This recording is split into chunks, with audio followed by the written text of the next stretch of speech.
যেই মক্কা আমরা ছেড়ে গিয়েছিলাম 23 বছরের ব্যবধানে আমরা দেখলাম সেই মক্কা আইয়ামে জাহিলিয়াত মুক্ত হলো।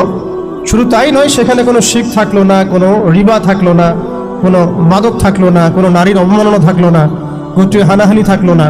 যেখানে আমরা ছিলাম মুস্তাদআফিন, দুর্বল, আমরা ছিলাম মক্কা থেকে বিতাড়িত, আমরা ছিলাম সংখ্যালঘু, সেখান থেকে আলহামদুলিল্লাহ মাত্র 23 বছরের ব্যবধানে আমরা পুরো জাজিরাতুল আরবকে শাসন করলাম।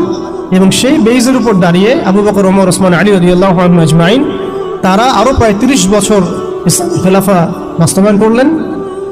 এমনকি তাদের বেইজের উপর দাঁড়িয়ে উমাইয়ারা শাসন করলো প্রায় 90 থেকে 95 বছর, আব্বাসীয়রা প্রায় 500 বছরের মতো।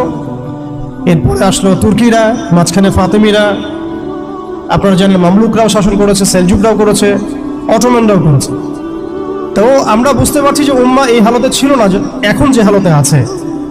এই ছোট্ট কথা থেকে আমরা বুঝতে পারলাম যে উম্মাহ এক সময় বিজয়ী ছিল সব দিক থেকে, শুধু ব্যক্তিগতভাবে নয়, আধ্যাত্মিকভাবে নয়, শুধুমাত্র তাজকিয়াগত দিক থেকে নয়, শুধুমাত্র সামাজিকভাবে নয়, বরং রাজনৈতিকভাবেও। অর্থাৎ উম্মার পুনর্গঠন, পুনর্জীবন, এই যে কথাগুলো আসে, এগুলো বেসিক্যালি আমরা রাজনৈতিক টার্মিনোলজি থেকে ডিল করছি।